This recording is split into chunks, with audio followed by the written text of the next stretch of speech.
Personal Opinion Podcast. It's Lauren and Whitney. It's Whitney and Lauren. And Hannah Giddey. The one and only. Yeah. I'm actually so excited for today, not just because Hannah has amazing things to tell us, but just listening to her voice. I hate my voice. I know. I do. The accent kills me. No. Oh, I love I it. don't like it. She's from Australia. Yeah.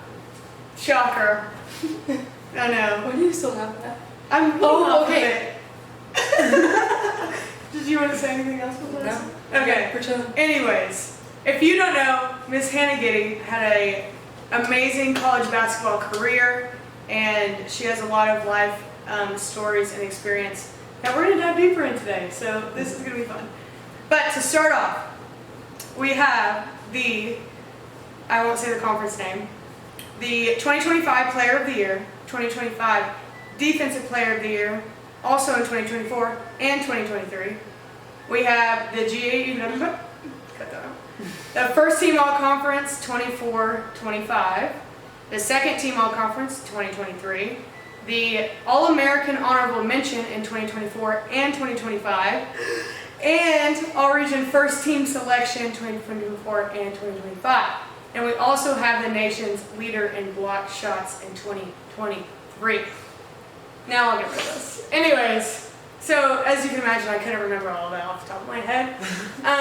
So I actually got to be college teammates with Hannah Giddey for the first 2 years together, and then she finished her senior year this past year while I was the grad assistant.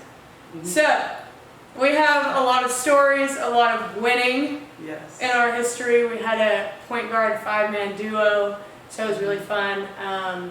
So yeah.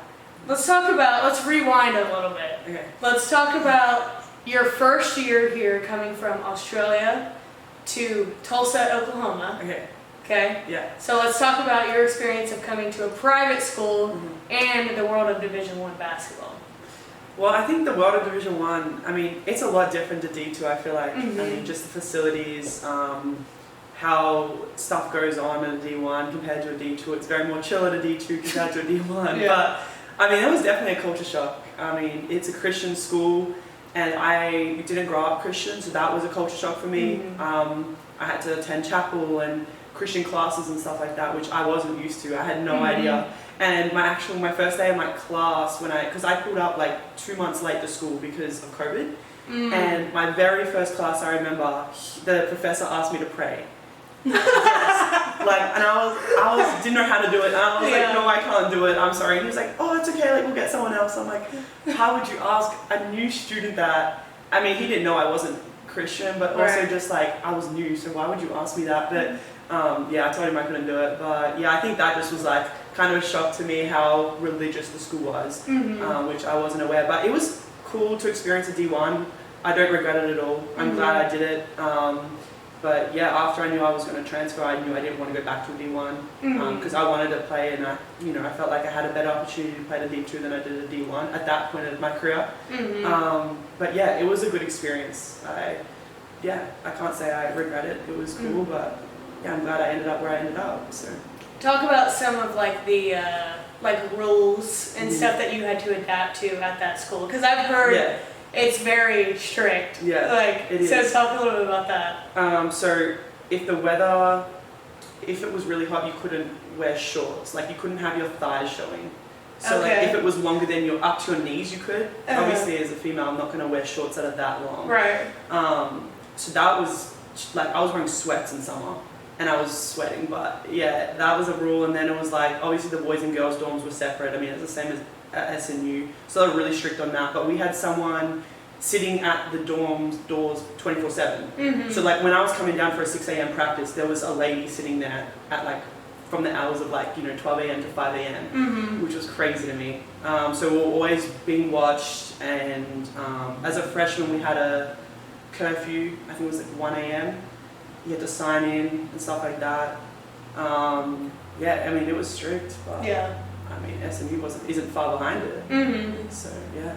I want to hear a little bit more about your decision to transfer, without talking about your mess on your old school, but what were some of the things that you were like, okay, this isn't necessarily what's best for me, and I want to see kind of what this other opportunity looks like? I think the whole thing for me was like, I came over the other side of the world to play, and I wasn't playing at Oral Roberts. And I know for a lot of people it's like, stick it out. I was a freshman and sophomore, and usually those 2 years, I mean, you can't expect to play. Like you're fighting against like seniors and juniors that are better. So I wasn't delusional in that fact, but it's also like, I wanted to play straight away. And I knew I wasn't going to at a D1. So I think I wanted to go down, I mean, I wouldn't say go down a level, but like, go to a D2 where I had more opportunity to possibly play. Obviously transferring, I didn't know what my role was going to be at SMU. I didn't know any of that. I was just kind of hoping like, hey, I'm going to, you know, work hard and hopefully I'll get an opportunity to play, and that's what kind of happened. So, yeah. This is funny. So I met Giddey for the first time on her visit, and you remember this? Yeah. So we had a workout, and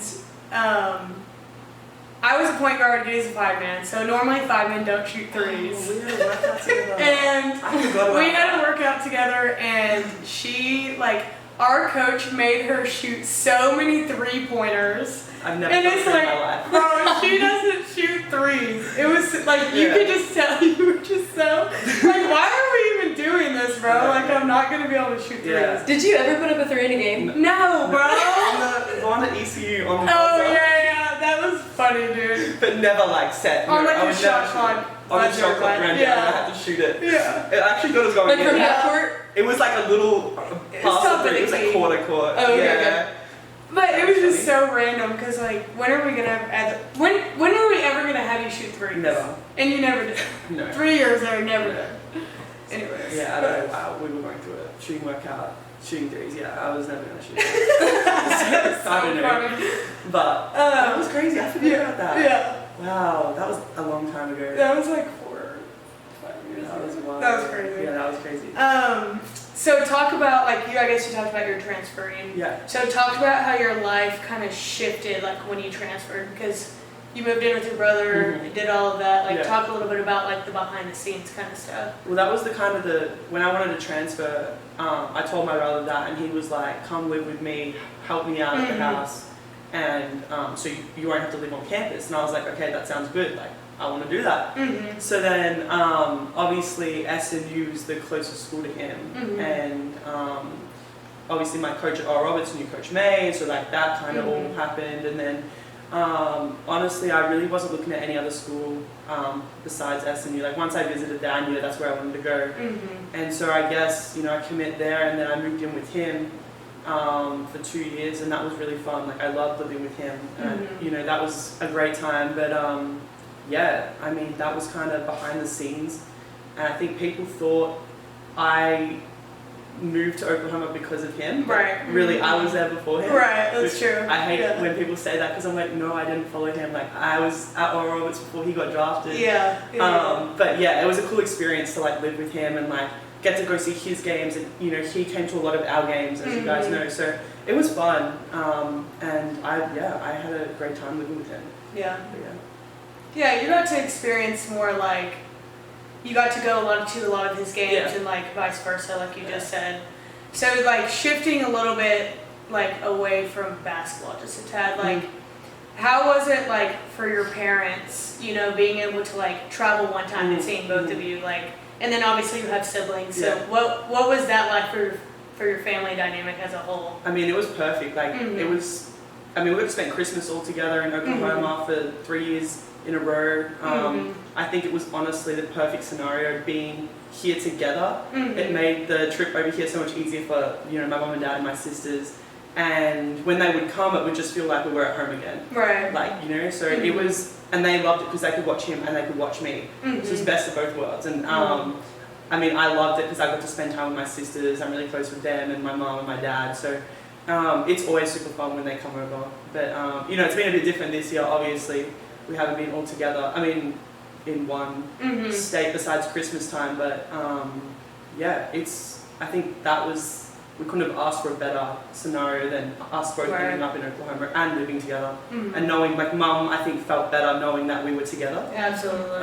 You know, and she always misses, like, both of us so much when we're not, like, at home. So she, like, knows that, like, we're together and she feels good. So, yeah, that's a big help for that part of it. Yeah. Yeah, I want to hear a little bit more about the adjustment not living with your parents. And also being on the complete opposite side of the country. Yeah. I know that I could never do that. Yeah, I know. But like you said, you're really close to them. How does that, with the time difference and with everything like that, like? Well, I think, so I wasn't trying to come to college originally as a freshman, because I thought I was going to get homesick, because I loved home. So my whole thing was like, I didn't really want to move out of home. But then once I got to experience college, I genuinely loved it. And I was like, you know what, even though I'm so far away from home and I do miss mum and dad, like, I got to do my own thing. And like, this is a once in a lifetime opportunity. And I'm never going to be this young again and never going to be able to experience college again. So let me just do it. And like, I do not regret it one bit. And obviously, I feel like I'm so independent now that like, I'm so used to being by myself or like with Josh. And like, I do miss home and I miss my family, but like, I love being by myself. So I guess that, you know, and I love when they come visit and stuff, but I also just like my time alone. Independent. Yeah, I'm very independent. Yeah, So. Yeah, I do love it, but yeah, it was hard as a freshman, especially COVID. They didn't come over. Yeah. Not even for Christmas or anything, because they were stuck in Australia. But and that was probably the hardest year, like not seeing them. But when it got to like my sophomore and junior and senior and now fifth year, like I've seen them. They come over all the time. You guys know that, so they be here a lot. But yeah, so it's cool. Yeah, it's fun. What was it like when you transferred and you found out like you had other Australians? Oh, Because I know like yeah, I loved it. Yeah, it definitely gives you a sense of like comfortability 100%. and all of that. So what was that like? Just joining like there was 6 of you at one point on the team. Yeah. I loved it. Yeah. I mean, I didn't have anyone at Roberts. Like there was an international from the Netherlands, and we were really tight. Like she was like my best friend.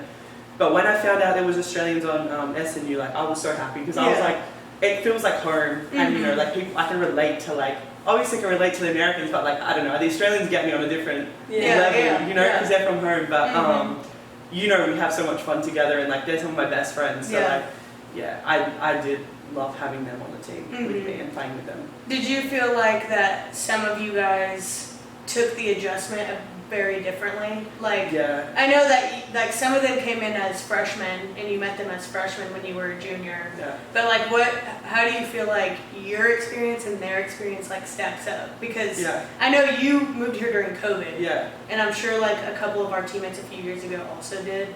How do you feel like you guys were able to help each other through that adjustment, having that comfortability in the workplace, you could say? I mean, I feel like we all adjusted differently. I can tell just like, you know, getting to know them and like what they're like as people and stuff like that. I mean, I feel like we all do love college, but like being away from home, like I know, especially I feel like Doug, she's way more of a homebody. Like she would rather be at home. And I think that was difficult for her freshman year. And you know, like I got really close with her then, and she wanted to go home, and I begged her to stay. Like we were best friends, and I was like, please, I'll take care of you. I was like, I'll take care of you, please just stay with me. And she stayed, and I'm so glad she stayed. And I think she's glad she stayed now because she, you know, she loves college. But I also think it's hard coming in as a freshman and not playing. Yeah. You being so far away from home and not playing. Like I can see why she wanted to go home and stuff like that. But I was like telling her, I was like, stick it out, trust me, like you'll get your time and like you'll love it. But I think, you know, with Emily and George, I obviously didn't see them come in, so I don't really know how they adjusted to the move, but I do think they obviously ended up loving it here and stuff like that. But and same with Shannon, but yeah, I think Dunk was the one that struggled kind of freshman year, but yeah, I mean, I'm glad she's here still, and you know, I'm excited to see her play next year, and I can't believe that 4 years ago, or like 3 years ago now was when she came in. It's crazy. Time's flown by. It really has. Yeah, it really has. Yeah. Do you have anything? Mine is more basketball related. Okay, yeah, we talked a little bit, and she like read off all of your accolades. Did you want to? We can hear it again. No. Yeah, we can bring them up again. We can show them the trophy case if you want. Yeah. How do you feel now? Being done, Yeah. and it's not super far away. Like you've only been done for what, a month? A month and a half. A month and a half. Yeah. How are you feeling now, looking back on your career? Do you have any regrets?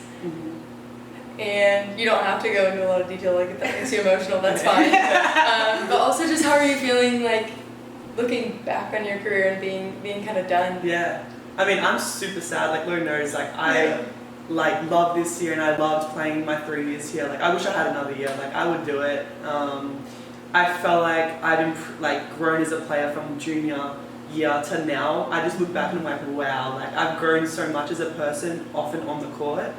I don't have any regrets at all, I don't think. Not that comes to the top of my mind, but honestly, I loved my career. I felt like, I wouldn't change anything. There was a lot of lows and there was a lot of highs, but I had the best time, and genuinely, like, these were the best 3 years of my life, and I would do it all over again if I could. So. And are you going to keep playing in any aspect? And what does that kind of look like? Or what's the tentative plan? I will play when I go home in our semi-pro league. That's already started, so I'm going to go back mid-season, so the season started in March. I'll go back in like start of June and finish it out till August. I won't be able to get paid just because I'm coming back midway, and like that's valid. I told them I wouldn't want to get paid anyway. But next year, that's when I'll sign and actually get paid and stuff like that. So yeah, I mean, I'll play that when I go home, and then that's kind of it. I don't really want to play pro because the semi-pro league's the off season for the pros. So the pro league starts in like, I want to say October, so 2 months after this season gets done, and then they go from, it's the same as a college season, so they go from October to March or February, which I don't really want to do. I think I want to just work a job. Because I won't play if I play pro, but I'll practice with them. She'll have to shoot threes. I have to shoot threes. I'm not trying to shoot threes. My coach from home was like, "Need you shooting threes?" I'm like, "No, you don't know. I do not shoot threes." You don't need me to, I promise. No, I'm cool not shooting threes, but it's funny because they'll guard me on the 3-point line. It's like, you don't really do a scout back at home. So, okay. Yeah, no one really scouts. It's weird how it works. But yeah, I'm like, why are y'all guarding me on the 3-point? Why am I on the 3-point line? I don't know. Anyway, it's fun. It's very more relaxed at home. Obviously, you know how it works, but not as serious. So it's very chill. Like I don't get stressed out like before a game or anything like that. It's cool, but yeah, that's funny. Yeah. So tell us like about your brother, like going to the draft and seeing your brother become very successful and seeing that firsthand as the older sister. Yes, okay, let's older, wiser. Yeah. So talk a little bit about like experiencing that because that's really awesome. Like hearing your experience of that, and then also like kind of how you had to shift like your appearance or like kind of like how you kind of go about things. I mean, the draft was insane. Like I would experience that all over again if I could. I was in New York, so we all flew out to New York. When was it?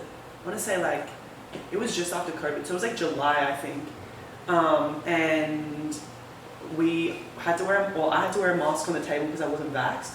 And there was less people on the table, so my sisters weren't allowed to sit on the table.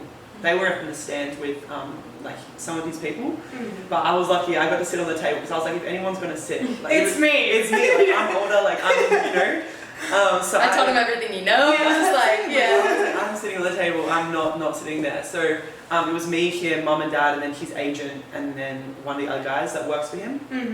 And I mean, we didn't know where he was going to go. So he was kind of like, we knew he was going to be obviously a lottery pick. We just didn't know what pick he was going to go. We honestly didn't think he was going to go with 6 because 6 was kind of high for him.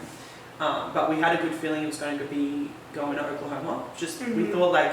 The next pick I think was 16, so we were like maybe not because 16s are kind of too far away.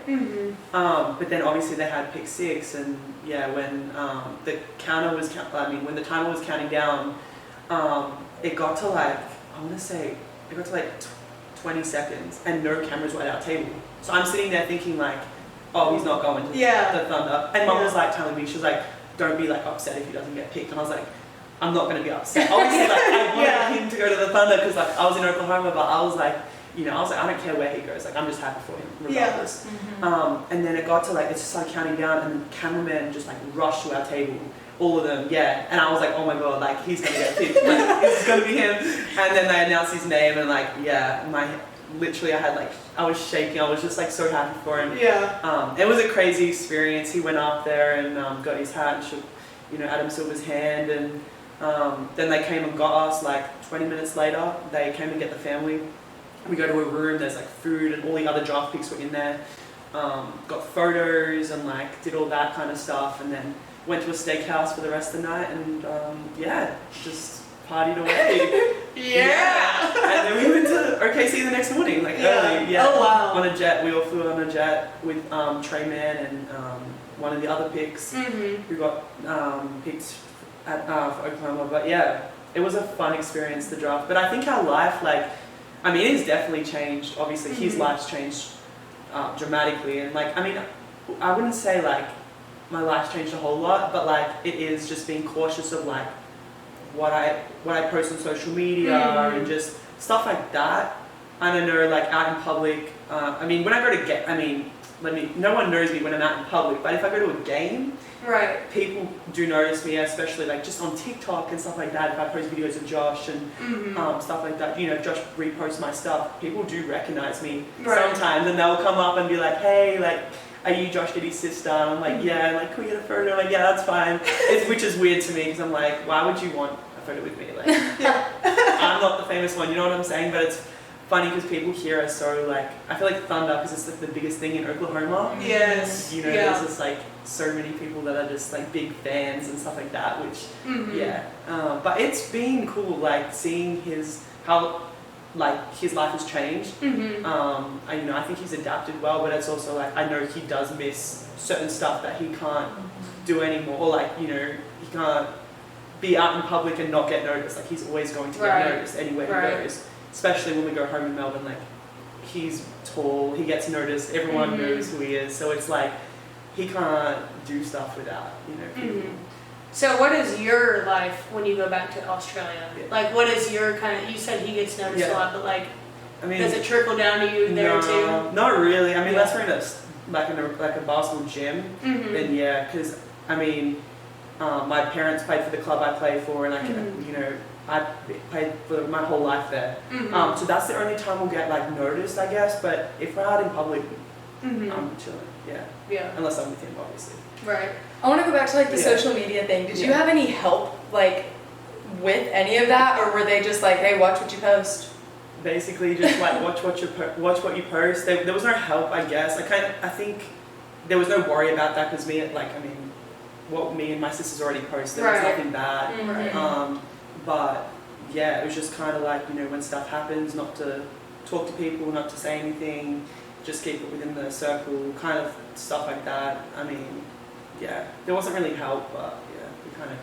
It's kind of like an unwritten thing of like, okay, you know, like we have to be secretive, but also not be fully out there, you know, like with your family business and all of that. Exactly. It's also just like acting a certain way. Like I can't, like obviously I don't want to be doing dumb stuff and like, you know, people see that and like, damn, that's Josh Giddey's sister. Like, you know, just being careful of like who I'm with, where I'm at, my surroundings kind of thing. So yeah.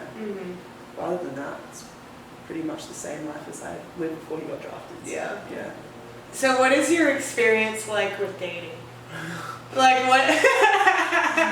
Like let's just get down to it. Yeah, let's just comfortable sharing them. Open it up. Give us everything. I mean, it's hard because I feel like I do have to be careful in that. Just guys, you know, they find out my last name and then it's like, are you really got the right intentions? Like, are you talking to me because you're a fan of my brother, or like you generally like me? And that's what I'm like careful with, because I'm like, I try not to think about that because I hope guys don't think like that, because to me that's just like, that's off-putting to start with. Like, why are you fanning out over my brother? And like, I don't know, it's just like weird to me. But I mean, you know, I've had one, well, you probably both know I had one boyfriend back in my senior year. That didn't go too well, so I'm like, yeah, I kind of was on my hate men era, but I'm off that now. But yeah, I mean, it's been hard. I never dated anyone back at home, and here it was just kind of like, I didn't date anyone till last year. I think it was just because I was kind of just cautious of who I'm choosing, and Josh is very protective, so it's like, he's on another level. I think he's like, don't let him forget he's little brother. I know. I'm just kidding. He's still brothers. No, but is he the kind of person, like, he hears a guy's name, he's like private investigator, and like find out everything. Like Patty, because I feel like Patty finds out a lot of stuff, so he'll tell my brother.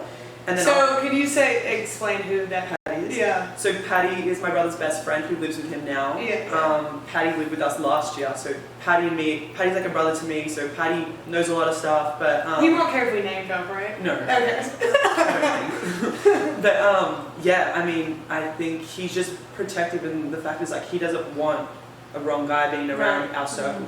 Right. And it's true, like I don't want to bring someone that you know, isn't trustworthy in our circle, because like to come into our life is like it's a big change Right. to like normal life, you know. And if it's someone I'm gonna marry, like our kids are gonna be around, like that's gonna be their uncle, like you know what I'm saying? Right. They're gonna be at games. This is gonna be a lot. So I want to make sure I'm got the right guy. Yeah.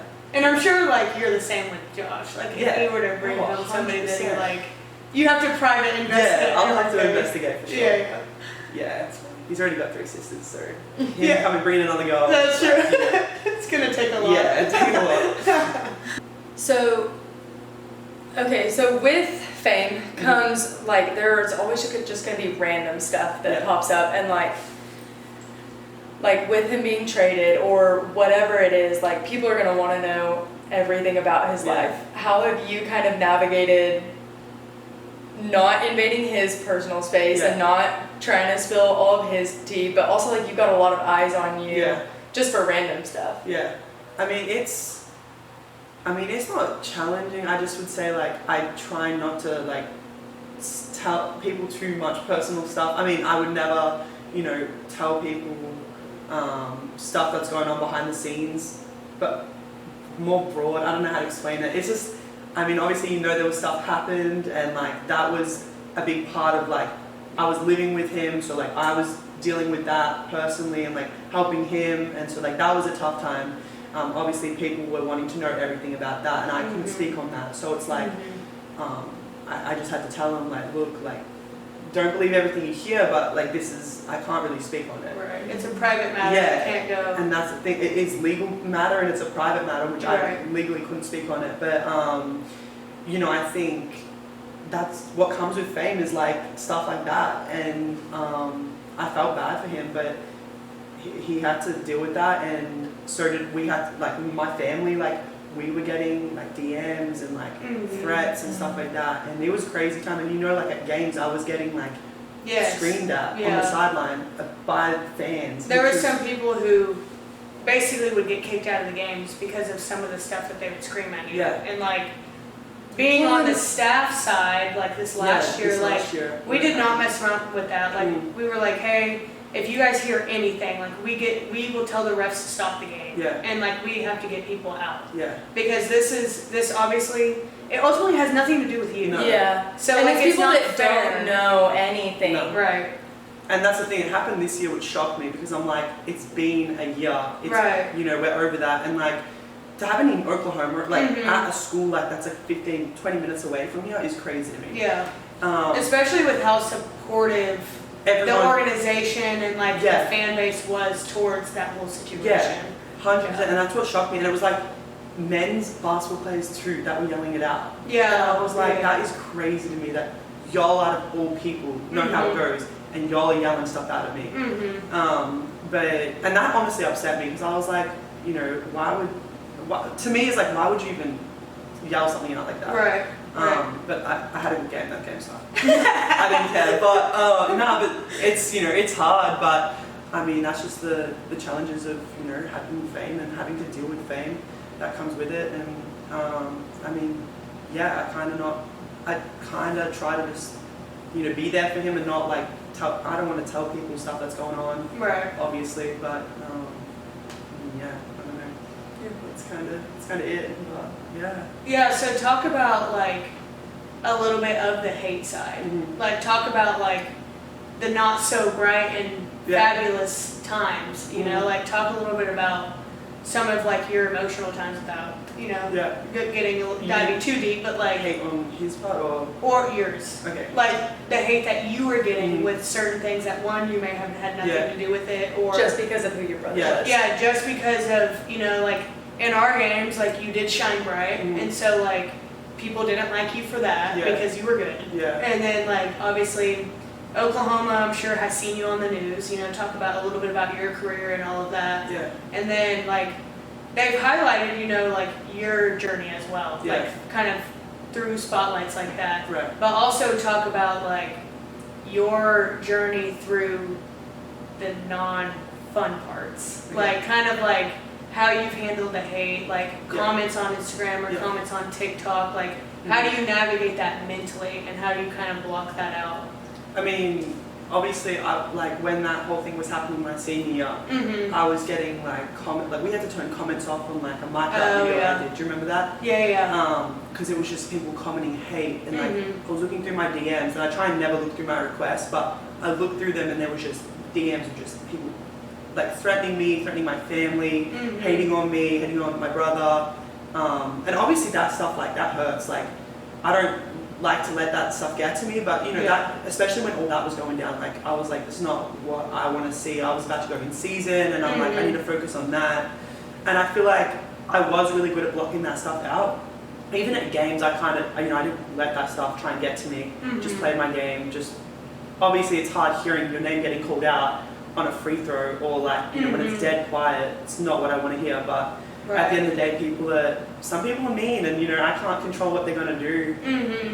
Which is the sucky part sometimes, Yeah. because as your teammate and as like Right. somebody who's in your corner all the time, like that was hard too, because Yeah. it's like nothing we can do. Like, Yeah. what are we all gonna do? Jump up off the Right. bench and go attack whoever said Yeah. that? Like, it was, Okay. and I couldn't imagine. That's why I'm asking you, Yeah. because I couldn't imagine being in your shoes Yeah. when we're kind of, we want to take some of that off of you, and like Mhm. we are your family, Yeah. you know, being there and like seeing that stuff, like kind of, it flipped a switch in all of us Yeah. at some point. Like it was like, hey, like shut up, There's like, yeah, like you right, can't it's say just- that, or like tell the ref like, hey, Yeah. go get the AD, like Yeah. hey, like we can't have that in this. It's just crazy to me that like people do that stuff, but it's also like I remind myself, I'm like, if he was here right now, they would all want a photo. Right. Like Right. y'all are just yelling that Right. out because you got something on me, and like there's no one else on our team they've got anything on. You know what I'm saying? Yeah. So I'm the easy scapegoat out. Yeah. You know? Yeah. But which is whatever. But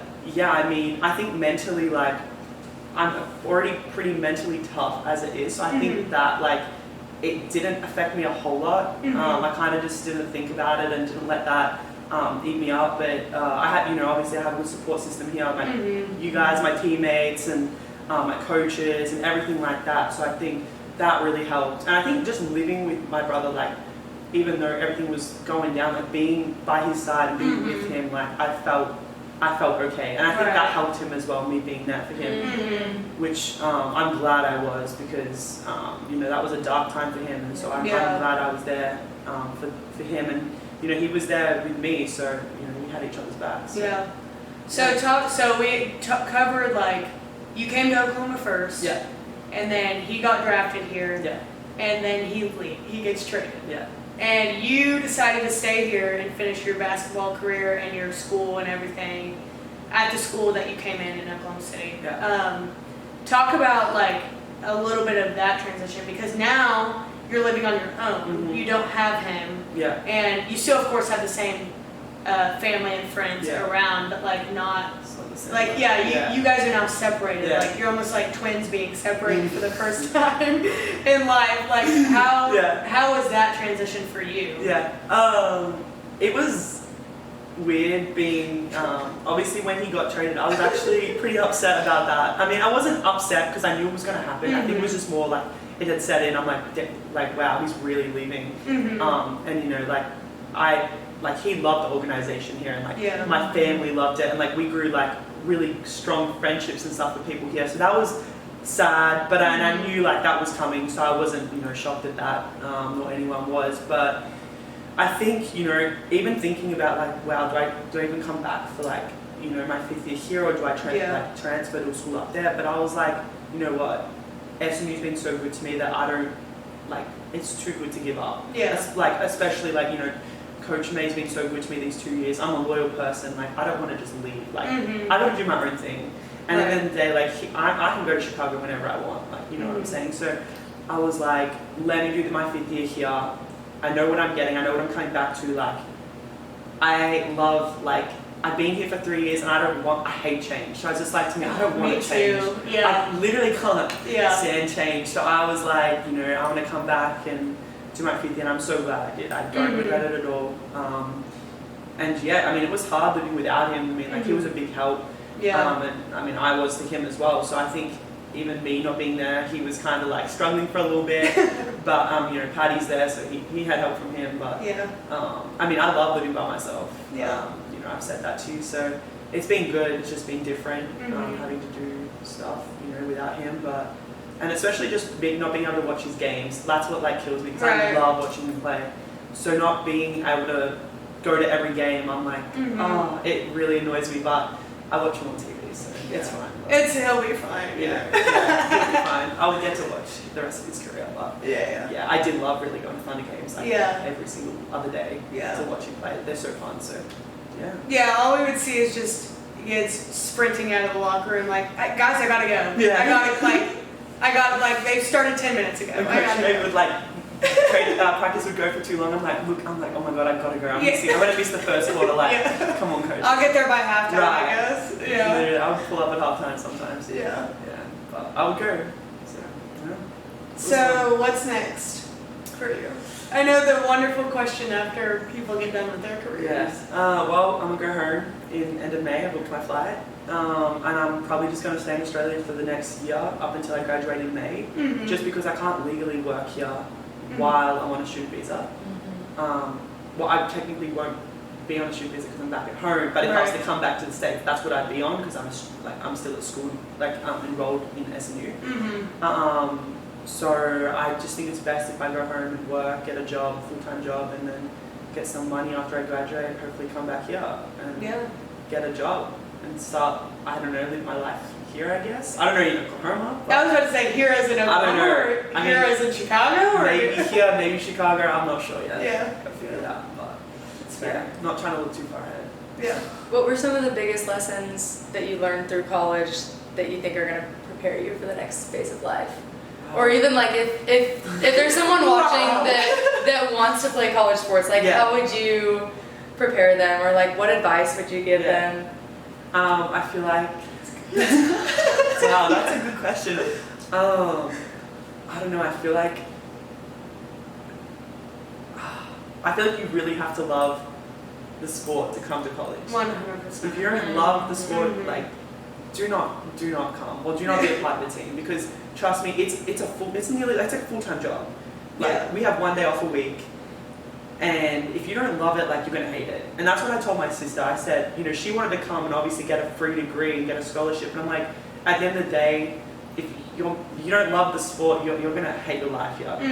Like, just because it's a free degree, I don't do it. Yeah. And I'm glad she didn't, because I knew she probably would have hated it. Yeah. But I'm so glad I love the sport, and I loved my career, at SNU and stuff like that. But I think that's my big piece of advice, because you guys know how it goes.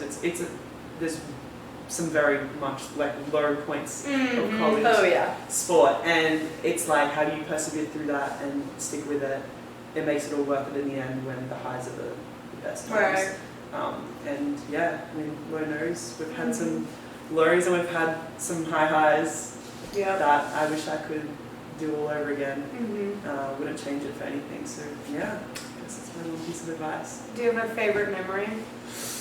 Honestly, probably going to the Sweet 16. Okay, I was going to say that too. Not the game, but like going was like... Not the actual game. Not the actual game. Attending and playing in the Sweet 16 game. That was great, yeah. The 2 games before that were probably, or the Harding game was probably my favorite game. Yeah. That was fun. After winning that, it just sealed the deal. Crazy. Yeah, I agree with that. And even winning conference, like my first year. Yeah. Winning the tournament? Yeah. Oh my gosh, yes. That was so fun. Everyone all like ran together and all like jump in and hug each other and stuff. Was that the year that I had my knee surgery? I was there, Yeah, I right? feel like you were there, yeah. Yeah. I was hot. I was so drugged out. I was like, what? No, because I just had my knee surgery like that week.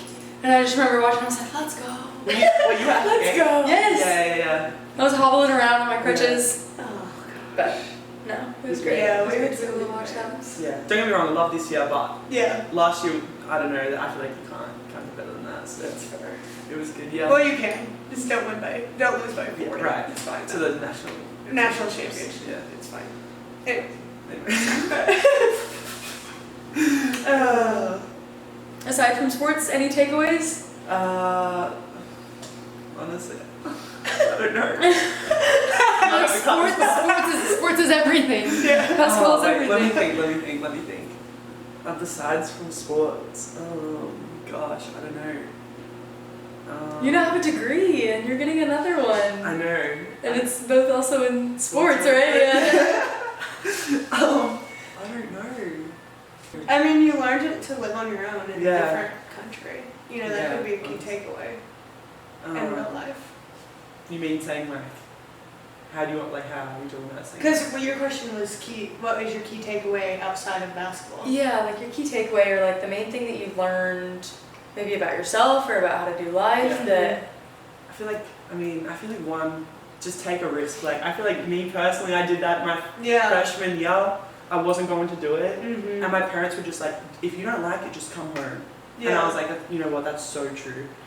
You know what? You're right. You know what, you're right. So, and I'm so glad that they like encouraged me to go to college, because I feel like if they weren't as encouraging as they were, I probably wouldn't have come to college. Yeah. Because I had all my mindset on like not going to college. I was going to go to uni back at home. And, you know, because I told mom, I was like, I don't think I want to go to college. And instead of just being like, okay, yeah, don't go, she was like, no, like, go. Like, see how you liked the life over there. And so glad that I listened to her and my dad. So, yeah, college has been the best 5 years of my life. And I wish I could do it all over again, like I keep saying. Yeah. But yeah. I love it. Yeah, thanks for having me. Anything else? Anything else people should know about you? Anything you wish you could just be like, I don't know. I don't know. I feel like people are scared of me when they first meet me. Well, yeah. That's fair. Yeah. It's And funny even because you're so personable. Like, you're so easy to talk to. Right. People are just scared of tall, independent, strong women who are good at sports and beautiful and intelligent and Yeah. So the freshmen said to me, they're like, yeah, we were scared, like, coming in, we were scared of you. And I was like, why? Like, I don't know, I feel like I don't know if it's just because of my name or like what, but people get intimidated. And I'm like, no, I'm like the most normal person. Yeah. Like, I'm not like thinking I'm better than everyone or, you know? That's true. Yeah, But yeah, I don't know, I feel like I get that kind of a lot. Yeah. Yeah. I'm glad you guys like me. Well, no, I'm kidding. Well, thanks for coming on the Personal Opinion Podcast.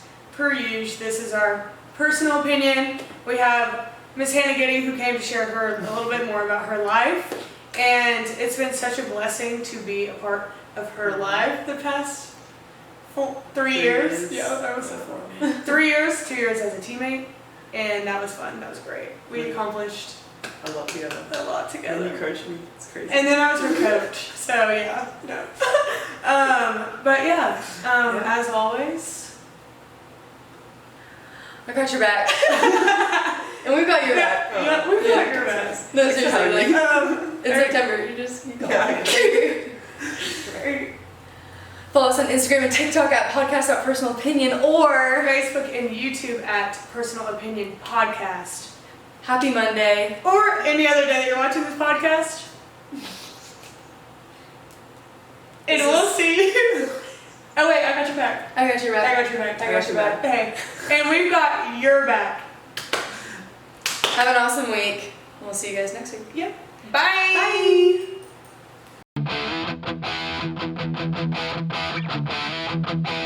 Bye.